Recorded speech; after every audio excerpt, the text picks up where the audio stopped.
Hello everyone. I hope this New Year's bring you good health, wealth and happiness. Friends, welcome to CareersTalk. I'm Sunan Sharma, an agile consultant in Netherlands, and today we have Shanti joining us from Canada. She's played multiple roles including Safe Scrum Master, RT and project manager. She's here to help us with some tough, unique technical, situational and behavioral Scrum Master interview questions. But friends, before we start, if you're new here, make sure to subscribe, and if you like the content, which I'm sure you will, please smash that like button. Okay, so without further delay, let's get started. Welcome, Shanti, and thank you for joining us. Shanti, over to you. Thank you very much, Sunan. So I'm very happy to be part of this session today and Happy New Year to you and to all the audience listening to this. Yeah, I should give a brief background of Please. why I'm here first. I started my Agile journey after getting to know about this CareersTalk platform.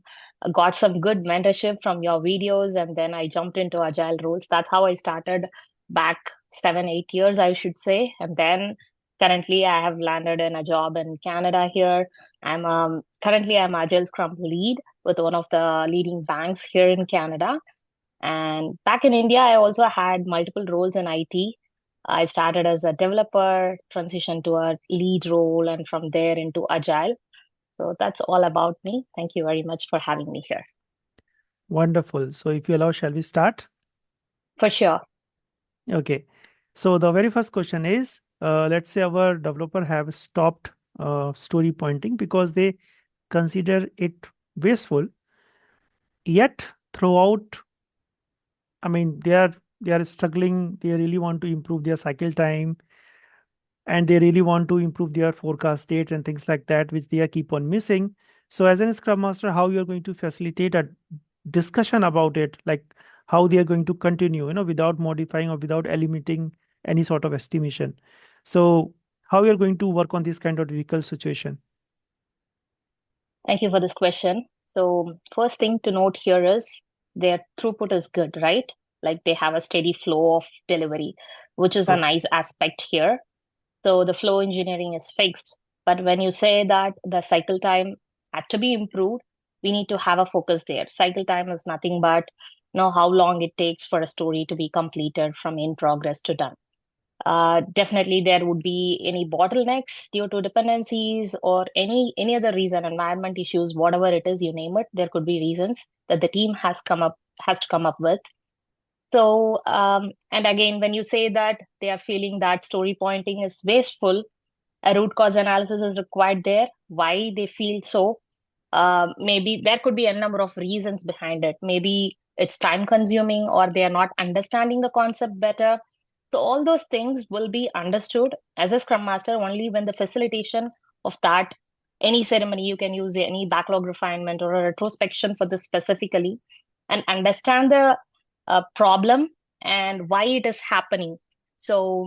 Usually I'll go with a five whys technique. Like I start with, you're presenting this problem, you're feeling that the story pointing is waste. Why? From there, they'll come up with one another reason, and from there on, we will dig deeper to identify the root cause of this. When you identify as a scrum master, I wouldn't direct them into a direct solution. Like, okay, you feel that story pointing is spaced, we can jump into this solution. These are the options that I can present you. No, that wouldn't be my approach. I would definitely ask why and then present all the options available and make them take the decision. So it's kind of including them in decision making. When you talk about Scrum principles and everything, it always warrants this. It should be a centralized decision making approach. Obviously, the team should be mentored and educated about all these principles, and they should have some maturity also to handle this.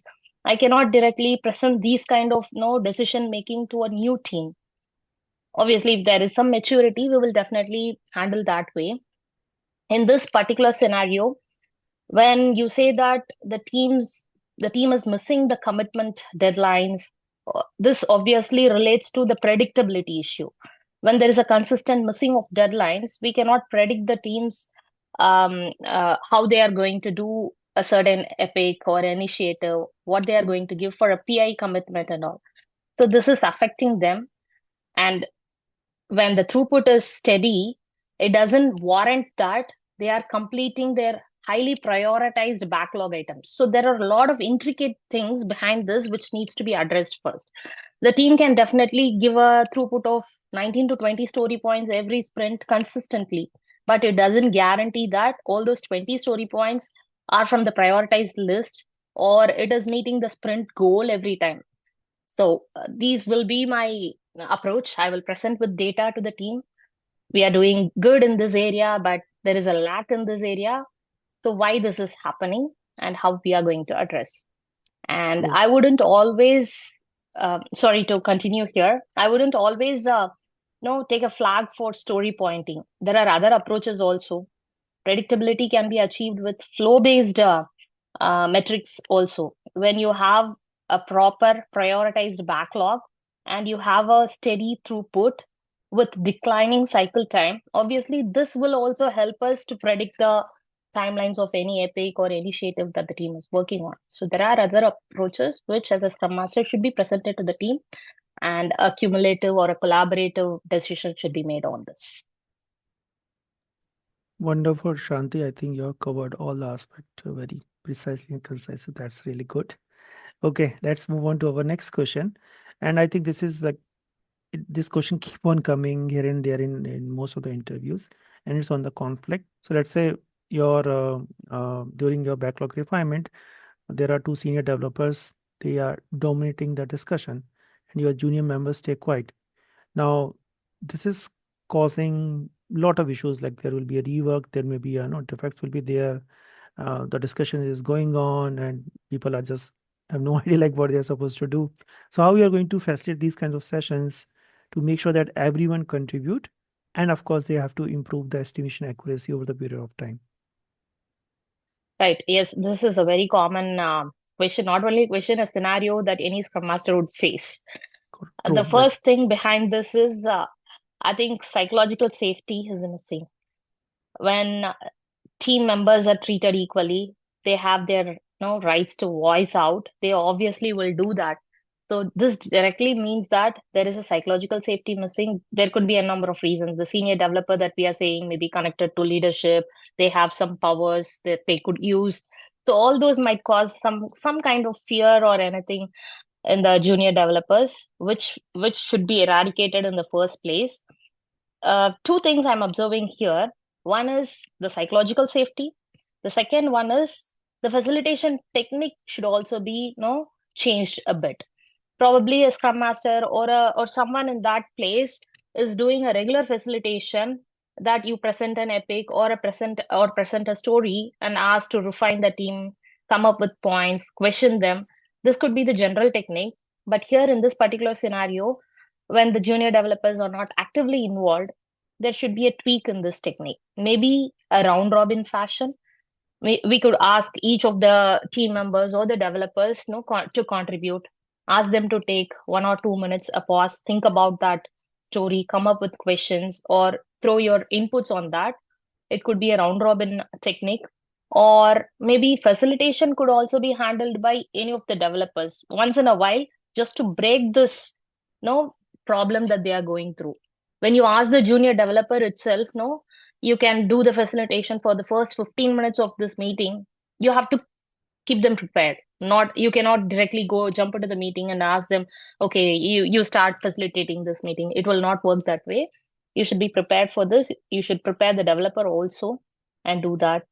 And talk with the senior developers and ask for the reason and make them be aware of the situation. Probably they are not aware also. They think that they have to contribute and they start over contributing. That could also be a reason, right? So you should understand the reason behind it and talk to people one on one as a scrum master, and then jump into the solution. So two main things: address the mindset of people and make sure the psychological safety is maintained, and give opportunity to everyone. Okay, wonderful, Shanti. I just want to add one or two small things based on my experience, which work for our team. So, what we are doing that I gave like 3 minutes or 5 minutes time of total silence at the start of any new PBI item. so that they can write down their thoughts, their risk, their technical questions on sticky notes. It can be physical or it can be digital. So we call it like a silent start or a brain writing technique. So to break the dominance of a loud voices, we need to stop the verbal first to speak race, which is there in all these senior guys, right? So what will happen with this technique? They are forced, like everyone is uh, forced, whether you are junior or senior, alike to form an independent opinion before the even the seniors have a chance to anchor the conversation. So that work for us. And I always try to start with someone who just join our team, right? So I would say, okay, I love to hear from our newer perspective first, and then I will name the guy, and based on your notes, what are the first risk or unknown you see in this PBI item or in this ticket.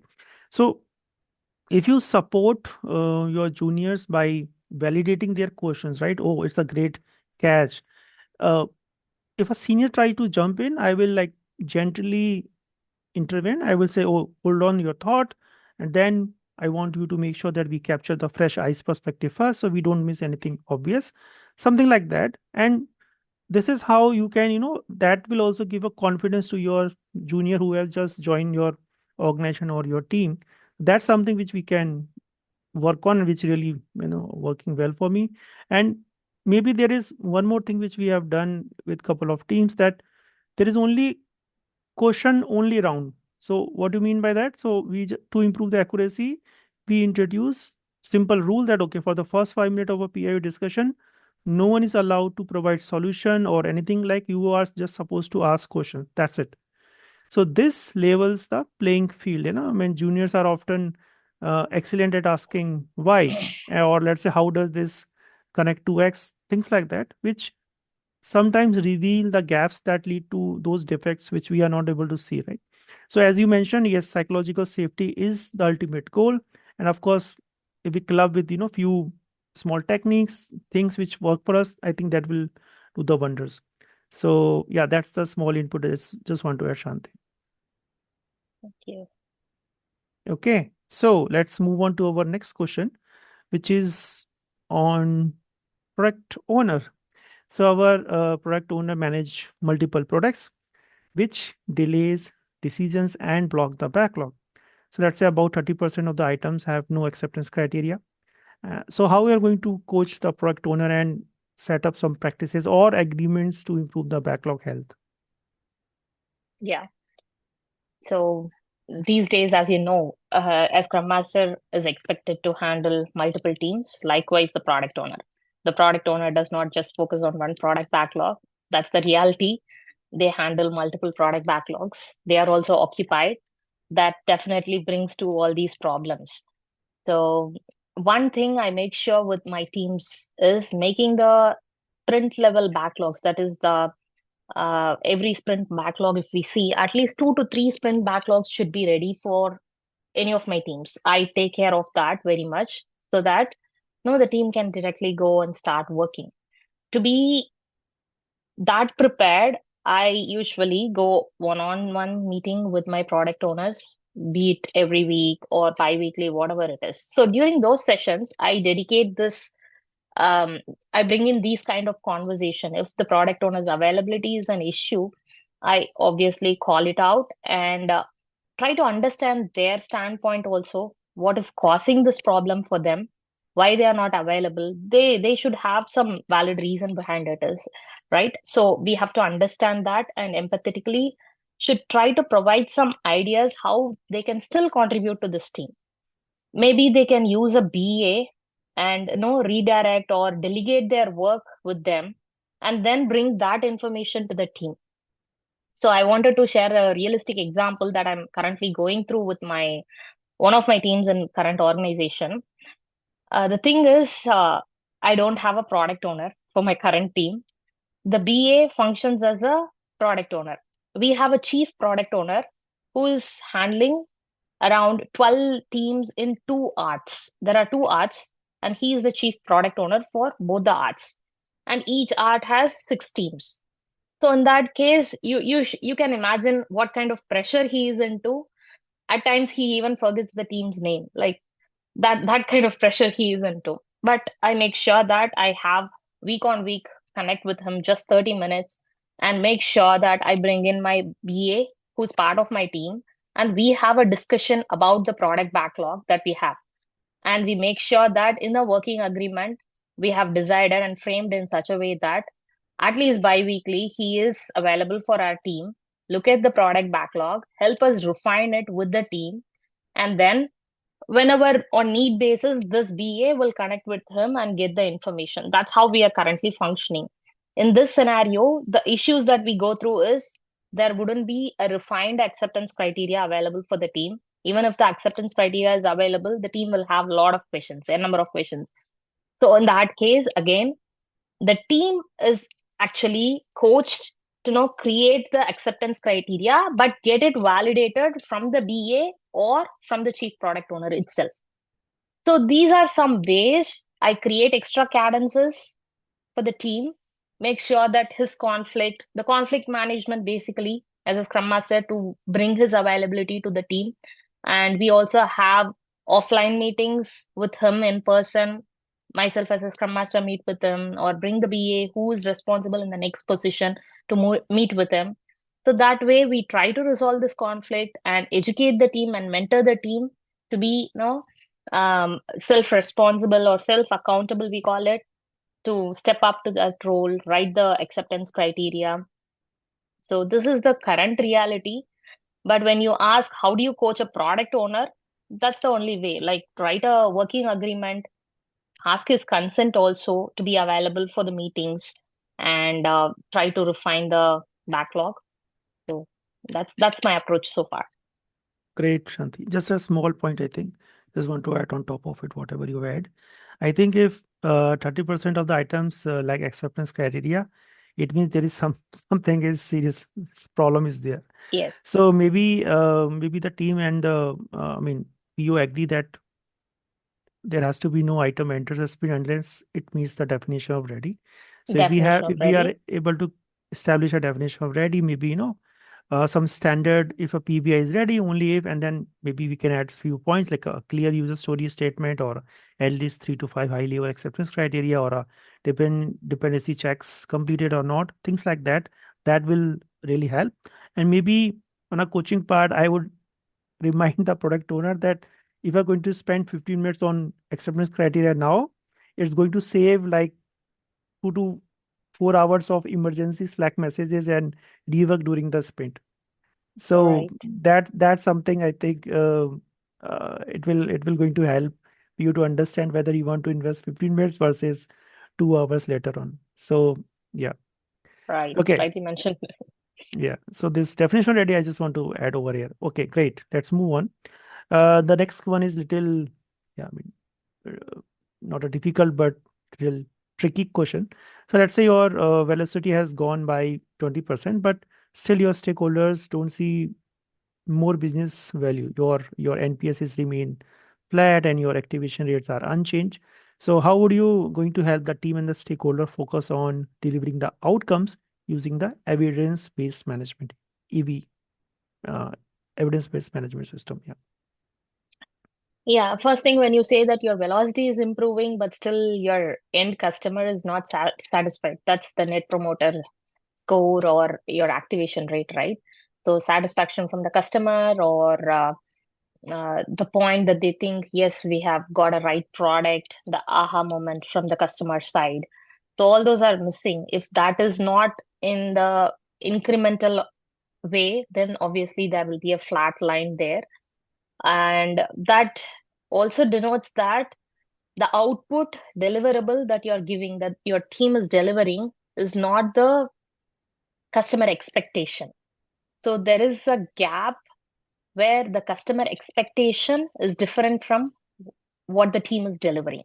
So this gap should be first understood.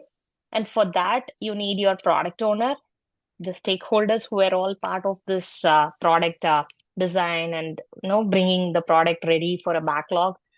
So we should have everyone in a meeting and talk about it. Why? What is the gap? Output is directly not equivalent to the outcome, right? So Oh, again, as a Scrum lead, you will present the information to all the audience, the evidences, like the actual outcome. What is it? Why the net promoter score is flat, and why, what is the unmet expectations from the customer side? You should understand it, the planned and actual. And this definitely means that your end result might not be the meet the target. Like there will be a target deadline, it could not be met. Even if it is met, the customer is not satisfied. So this conversation will definitely help us to go through the sprint goals, to address the PA level, if it is a safe environment, the PA level commitments, are they equivalent? If the customer's expectation is meeting the goals that we are having at the internal team level. If not, definitely the product owner should be able to address it. He should jump in and know this is a two different language. Customer's language and the internal team's sprint goal is a different language. We don't actually know if we need a product to be improved in certain area, the customer will say that we need the products faster deliverable in 1 or 2 weeks. We are not going to write the same in the sprint goal, right? We have our own version of writing a sprint goal. Whether they meet, that question should be arised, and that should be answered by the product owner. And from there, we need to address the sprint goal, revise your um, backlog. The refinement should happen, whether all the stories that the team is creating is relevant to the outcome that is expected by the customer. All these should be addressed, and this would definitely cause a lot of time. There will be spillages until you address this, and then only we'll be able to take forward, because customer satisfaction is the end goal. Without that, whatever we deliver, the output is just an output. It's not an outcome expected. True, That's it from my side. Yeah. true. So just to circle back, whatever you just mentioned, so we have to re-educate uh, that there is a difference between a output versus outcome. So definitely we need to facilitate a session maybe with both the team and the stakeholder to define the difference between what we do and what we achieve. So when we say output, it means our team's current focus, which is on feature deliver or a story point of velocity. That's an output. Outcome is the stakeholder actual need, and that's Right. it's turned into higher NPS or a improve activation or a customer retention, right? So if we double our velocity but NPS drop, did we actually win? And the answer is probably no. For sure. Yeah. So we just made our customer unhappy twice as fast, right? I mean, so that's where the conversation will start. I mean, if I will be the one leading this sort of scenarios, and I think this velocity again, I mean, we have to move away from the single metric of velocity, and we have to look at our product through different lenses. So there are other matrices or key value areas you can say. So, for example, the current value, right? That is our reality check. So, as our NPS and activation are flat, it means our current value is stagnating. So we will stop celebrating the points delivered, and we should start celebrating the active user growth, or let's say feature adoption rate. So if a feature is released but activation does not move, it means like we treat that feature as not done, right? Until we understand why it's happening. So maybe the current value, the CV, maybe is one of our key value areas. The other may be the underlies value, UV, right? The opportunity thing. So we need to ask ourselves, like, okay, why isn't the work moving the needle? So I would lead maybe probably a workshop to identify the satisfaction gap, the difference between the customer's desired experience and their current one. So we like to build a feature that they're not even using it, they don't need it, right? So that's the unrealized value. So that's again, we need to find out what is the actual pain point, like why they are not using it, right? And then there is something called ability to innovate, A to I, right? So if we move fast, let's say we have a high velocity, but the results are poor, we might be building on a leaky bucket, maybe. So we have to look at the technical depth or a defect trends. So high velocity maybe masking something which is not that good, maybe a quick and dirty code that make the product buggy and hard to use, and which explain the flat NPS, probably. I don't know. Like we have to find out, as you mentioned, right? And the fourth one, the fourth lines, which is I think is useful in this case, is time to market, T2M, right? So velocity measure how much we build, but T2M measure how fast we learn. So if we shorten the cycle from idea to customer feedback, in place of 20 points feature, we can maybe shape 3 points, but minimum viable experiment to see if the activation actually moves. So we can True. combine, these kind of things into it, and then we have to see. And as you also mentioned, probably in our retrospective, we should present a chart showing velocity versus NPS.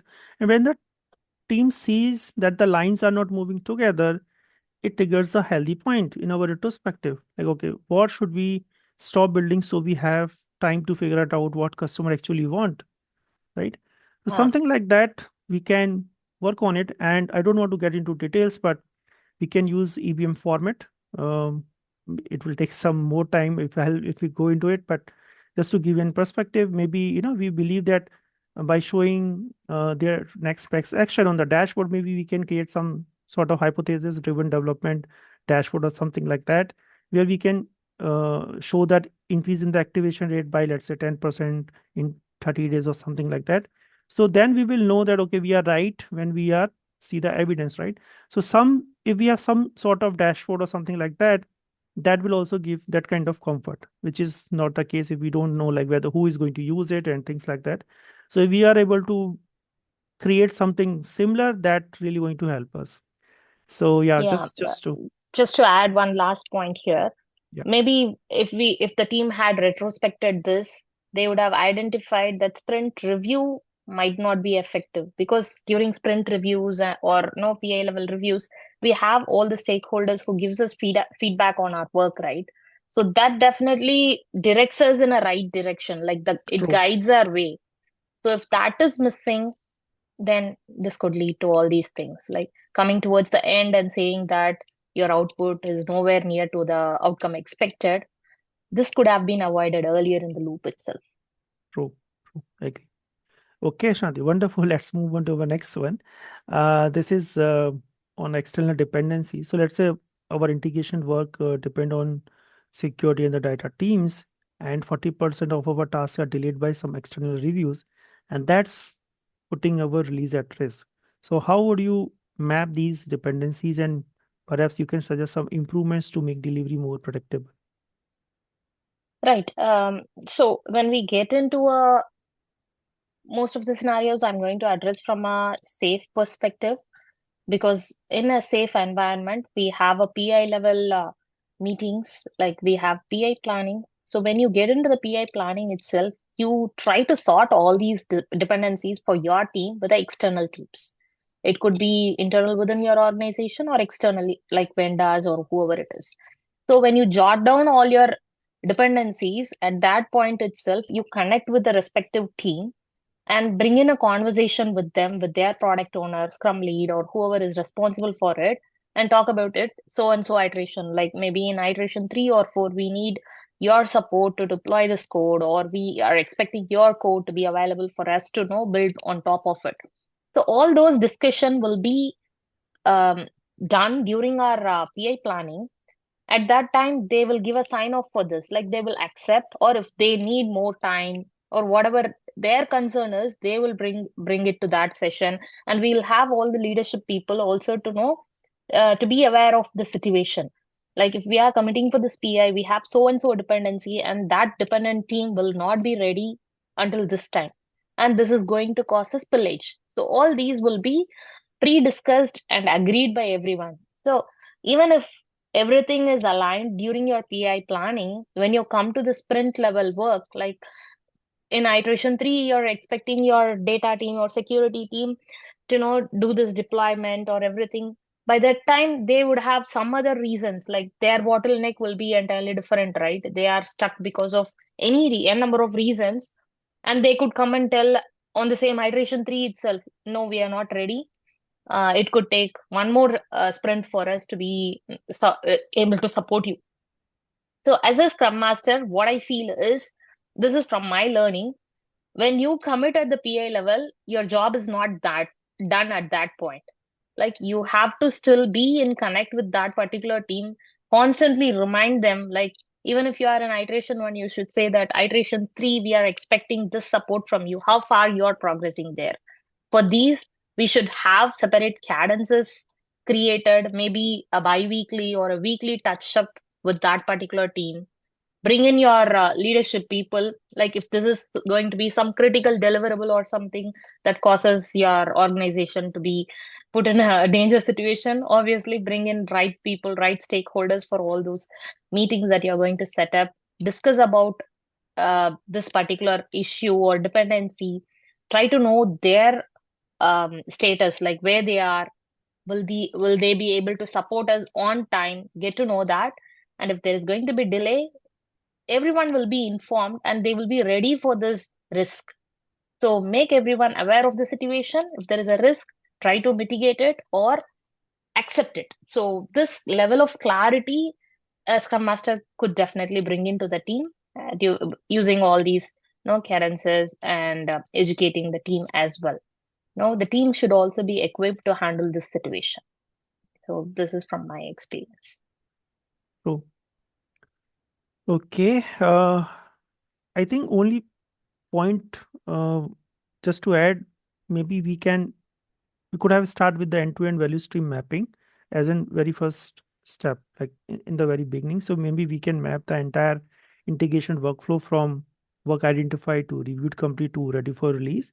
And for each step, maybe we can capture like who is involved. So for example, security, your data team, your engineering team, and thing, what input is required, what is our typical wait times, maybe some rework loops, SLAs versus actual throughput, something like that.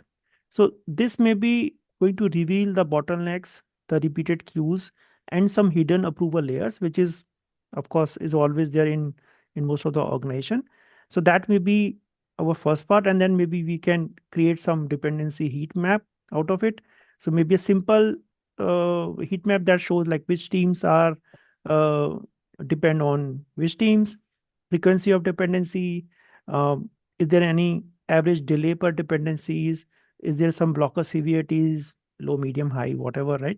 So maybe this way, this is a powerful way to show the data to stakeholders, like that, okay, why predictability is low.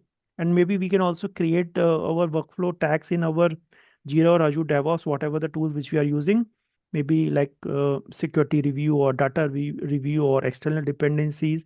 And after every 2-3 sprint, we will see the patterns, like, okay, why it's happening, right? So if we have those are those sort of tagging or labelings, I think that's Right. really going to help us.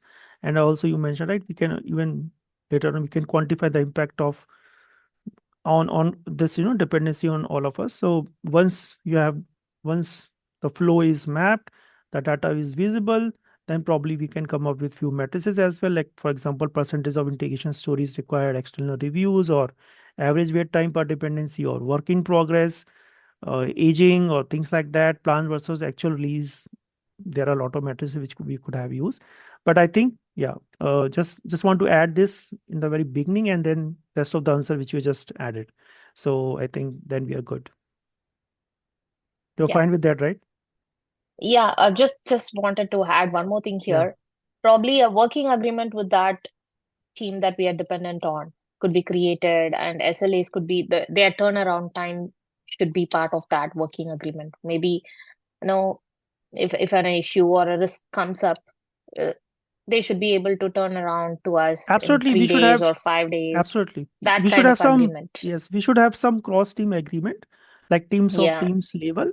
Maybe if, let's say, security or data support multiple teams, maybe we'll help them to create a shared dependency board. Maybe we can come up yes, with some quarterly capacity and demand forecasting. Maybe we can come with some service agreement, maybe SLO or SLOs kind of thing. Maybe we can come up with a clear prioritization model, for example, cost of delay, things like that. correct. So I think, yeah, this gives everyone a predictable operating rhythm, which is good. So yeah, great, good point. Yeah. Okay, Shanti. I'm thoroughly enjoying this session with you. Okay. Okay, Thank you very let's much. move on to our next one. Oh, this is interesting. So, so let's say we have frequent production bugs, and we have unstable test environment, and the defect, they keep escaping. The defect escape rates rising from, let's say, 6% to 15%, just double, for example, and there is to rollback in the last quarter. So how we are going to create a plan that include the definition of done, your earlier testing, your CI/CD gates, your test data, uh, whatever you are going to do to reduce the defect and measure the improvements. So this is the typical technical question. Yeah, over to you. So in this case, when the defectors keep on rising, the first thing that we should note from our end is the empirical data that we have. Like for the past 3 to 4 or 5 to 6 sprints, how the team is performing. Is it the same scenario so far, or it's a sudden spike that's happening with the team? Again, a root cause analysis of what is the if it is a sudden spike of no bugs coming in, what was the recent deployment that's causing in this issue, what piece of code has caused it, and how is our quality side, like the testing side, performing, what is their quality plan that they have got. So when you have the overall understanding of the team's way of working and everything, we have to start focusing on the definition of ready and definition of done artifacts as well. So as part of, if this is going to be a model that's happening for 2 to 3 sprints now, and you are consistently seeing this happening, then obviously you should know change your definition of ready and done. So in your definition of ready itself, you should make sure that the quality test plan should be available, readily available with the team, and it you should make sure that your unit test planning is 100% successful. You are confident that there is no there could be couldn't be any bugs or something like that that's relevant to that scenario. You have to work on your definition of ready and done also. Like done is the one artifact that you'll have while signing off, right? Validated your work from your product owner. That should have all these information listed, and based on that the team should start working on it, considering the quality aspect in their mind. It's not that the work that you deliver, it should be tested perfectly, make sure that the defects are not rising. And again, as I mentioned, the root cause analysis will be the key to take this forward. What is the reason behind this sudden spike or consistently rising of bugs and all those things, and having your artifacts revisited and revised will also help the team to understand, these kind of bugs are causing a lot of lag and everything.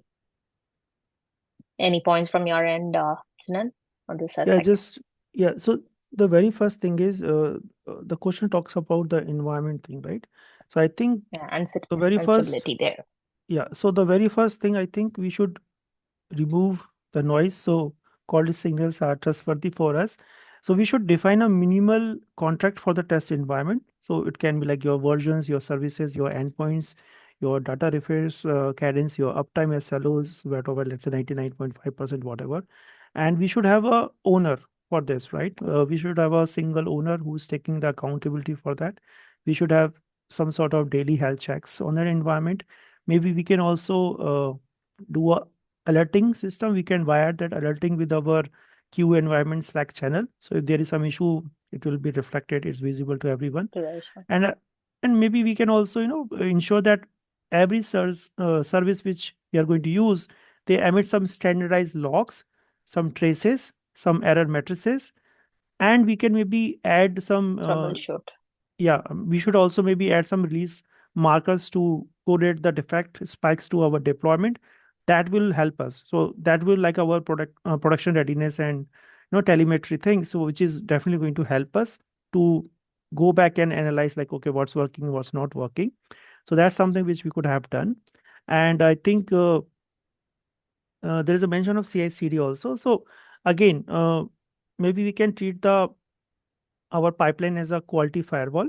So there are like different stages, right? When you going to adapt a tool, like there are different stages. So let's say we have a pre-commit or PR, which we call it. So maybe we can do some static checks. So format or lint or unit test or mutation subset or secret scan or something like that. And if there is a failed PR, we can, we can have like our coverage of mutation if it's below the threshold, or maybe if there is high or critical findings, again, it will come under as a pre-commit. And then we have our CI, which is our main branch. So we can going to build and package, we can have our contract tests that run against the provider mocks. We have dependencies, we have scannings, SCs and things like that. Maybe we can have our API integration test against the Docker Compose or a test container or anything like that. So that's going to be our CI main branch. And then we have CD2 staging. So maybe we can have something called like a data seed steps test. And then we can maybe run some UI smoke or key API scenarios. We can have some budget error budget checks and things like that. And then maybe we can have a prod deployment. So we can use our progressive release, which is like a canary or blue green behind feature flags that will give a real-time telemetry checks, which is include our error rates, our latency, our conversation, and things like that. And probably we can come up with our automated rollback if guardrail the threshold trip. So if we have all these things that show a simple pipeline scoreboard in the team area, maybe it will come up with, okay, last 20 runs, pass fail reasons, mean duration, things like that. So all this data are going to help us, to go back and analyze like what's working and what not working for us. So yeah, these are the just small tools things which want to add on top of your answer, Shanti. Yeah, I agree to that. Yes. Okay, let's move on to our next question for the day.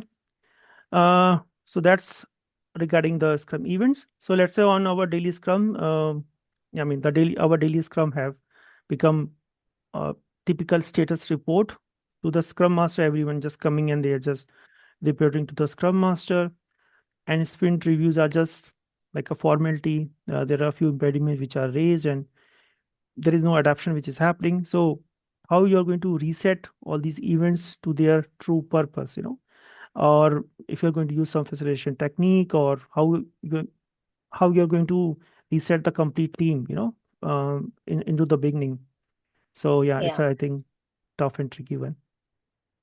So if you look at this, most of the teams are having as DSU, which is called daily status update. So it starts from there itself. There is no purpose in having a Scrum call, having it as a daily status update, individual updates like, yes, I'm member one. I have done this so far. Today I have planned for this. These are my blockers. Okay, I'm done. Go on mute. Or even at times the team member will exit that meeting. This has happened. So to avoid this, this should be made as a collaborative session. First point is we have to come out of this getting an update mindset to moving towards your sprint goal. Like drive the conversation or drive your facilitation towards your sprint goal to reach the sprint goal where we are currently, how far we have progressed, and what are our bottlenecks that is stopping us. Maybe we can know display our active sprint board, which clearly shows your status, right? Whether it is unblocked or it's moving to code review, what is causing the code review this long? Maybe the code review item could stay there for 3 to 4 days. There could be reason your lead is not available or your peer is not spending time with you. You have to identify those bottlenecks and remove that. For that purpose, the conversation should revolve around the sprint goal. This technique has worked excellent for me. I usually bring from daily status updates mindset to sprint goal or our next release goal, whether we are how far we are progressing towards the release. Or there are other teams which have used this round robin fashion where they talk about their bottlenecks mainly. Like they don't give a status update like yesterday I have finished it. Rather than that, they speak about like this is the blocker that I'm stuck in right now. If he or she jumps in, it will be released. And there are teams which work like, I will facilitate today. The facilitation itself will be, in a round robin fashion. Like developers take that role and they do the facilitation. So all these will work, but the mindset has to be addressed. It is not that Scrum Master needs a status update and he's going to share it with someone. It's not the case now. The team's mindset should be towards reaching the sprint goal or whatever commitment that we have given. That's number one for daily status updates that you have mentioned. The second one is sprint review. Again, in sprint review, I have seen that the tester who has recently completed that work will present that in front of a product owner, and he'll just go through it like, this is the test case I have run, and this is the evidence for it. Again, this has to be shifted. It is not the test case demo that we are doing in a sprint review. Rather, it should be an end-to-end workflow that we are sharing. This is a story. Why this is a story? Firstly, in place. What is the outcome expected out of the story? What is going to do? And from there, what kind of development has been done? A developer will should definitely jump in and share that, like, so and so code has been touched. I have did done this change and all those information. And from there, the tester will say, I have tested all these scenarios. I have also attached this much of information is enough to everyone to question about this story.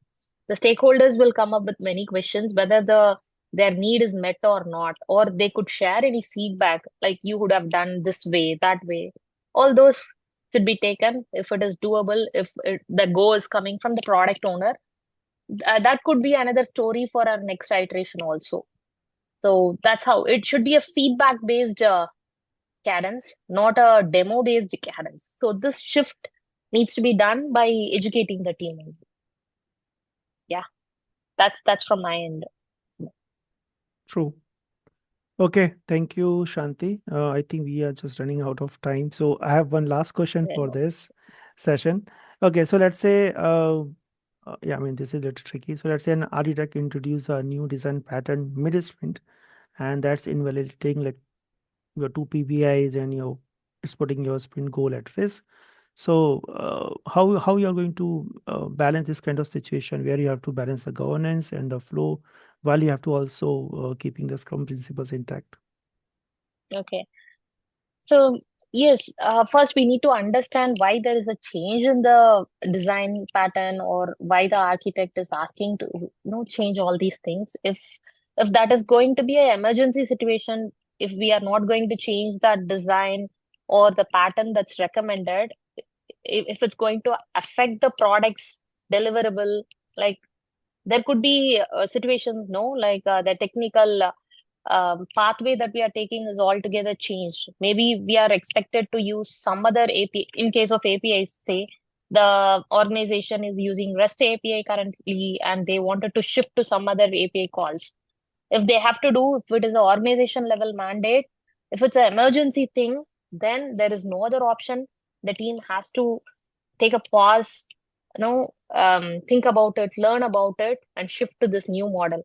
But if it's going to be a maintenance activity that the architect thinks that in the long run, if we are going to migrate this one to cloud environment, it is going to help the organization, it is going to, make sure our work is all intact and everything, then in that case we have a say to protect the team's sprint goal and everything. As a scrum master, I would pitch in and say that, no, currently we are working in this pattern. We have a sprint goal commitment that has been defined. If this change comes in at this point, this is going to affect the flow and our deliverables, everything will be in stake.